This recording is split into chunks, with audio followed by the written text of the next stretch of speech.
This is the Dell Precision 3680 tower. There is a small size of this as well. However, this has a lot more functionality for workstations. The top processor on this is the 14900KF. The configuration that I got is only a 14700. See up at the front here, there's two USB-Cs, two USB-As, audio combo jack, and a camera slot.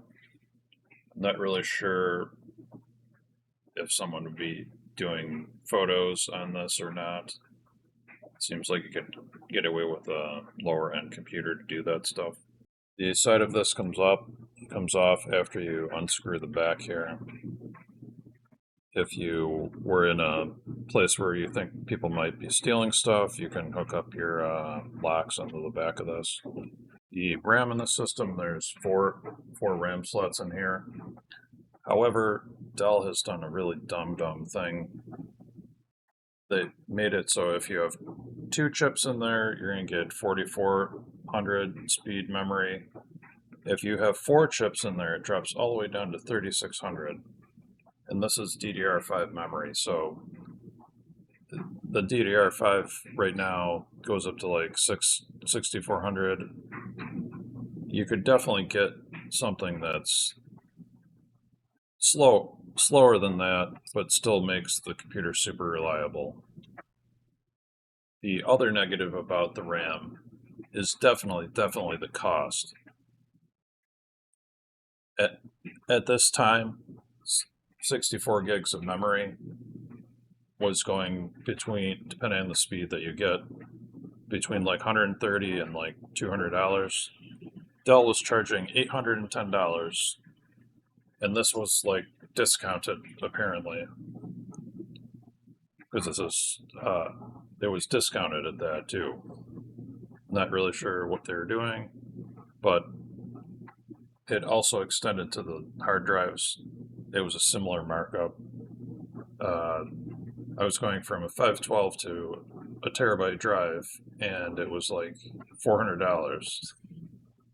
Not really sure why they have to charge that much. They're just trying to get the Apple money. But you as a company, unless you have hundreds of these and you just don't have time to open the computers and install that stuff, definitely will save a ton of money if you buy your own RAM and hard drive on the internet and then install it. You do have to install Windows, but most companies will do a custom install anyway. The other negative is the power supply, in typical Dell fashion, is not standard. So if this breaks later on down the road and Dell has stopped making them, you're not going to be able to, you're going to have to check eBay to find this stuff. However, compared to previous models that I've looked at, at least the fans, all the fans seem like they're normal 4-pin fans. Can't be 100% sure about that, but they look similar. This is the more expensive cooler that they sell. The other one is the typical small plastic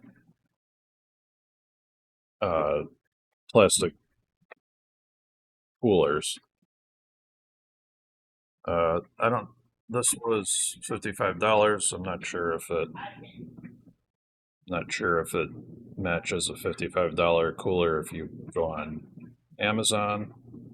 Unfortunately, you're pretty much stuck with using it because there's no way to take the back panel off.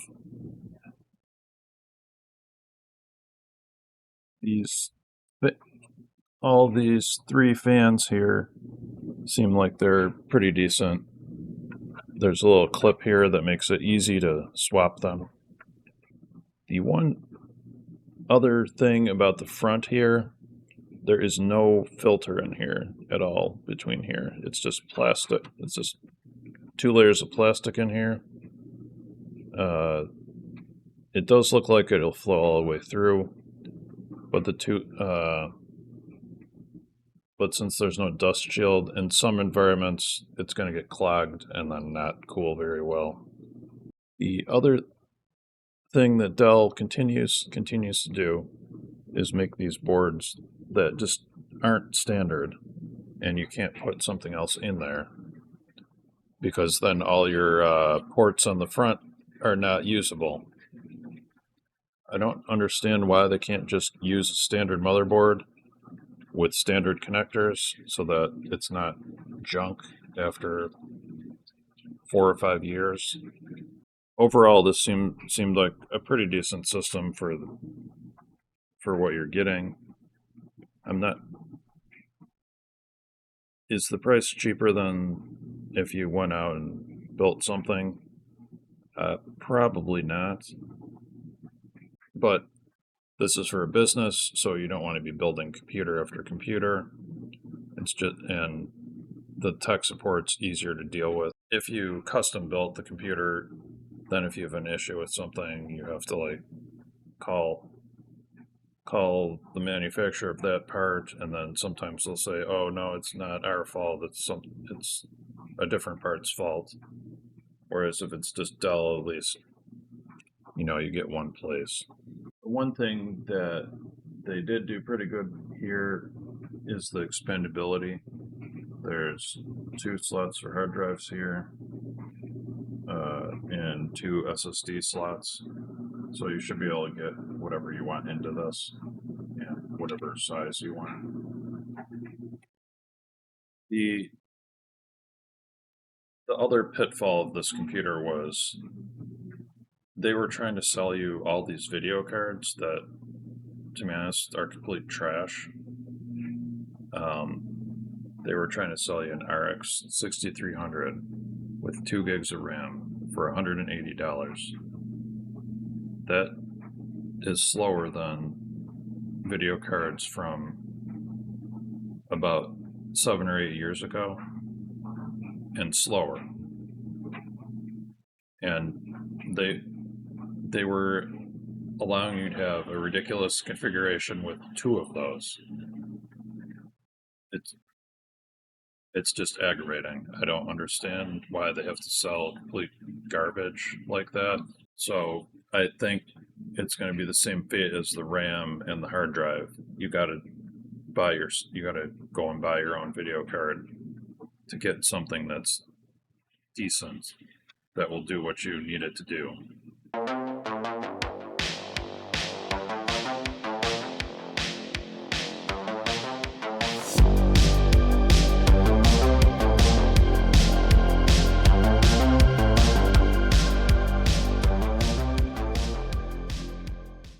This Dell seems better than previous models that I've seen and used at my office. You can at least replace the fans. You can, there's plenty of expandability here. And as long as you avoid those pitfalls of the RAM, the hard drive, and the video card choices, I think you can configure something that's reasonable for work. Do you have anything else to add about this system, what it's done wrong or right? Leave a comment down below. Otherwise, see you next time.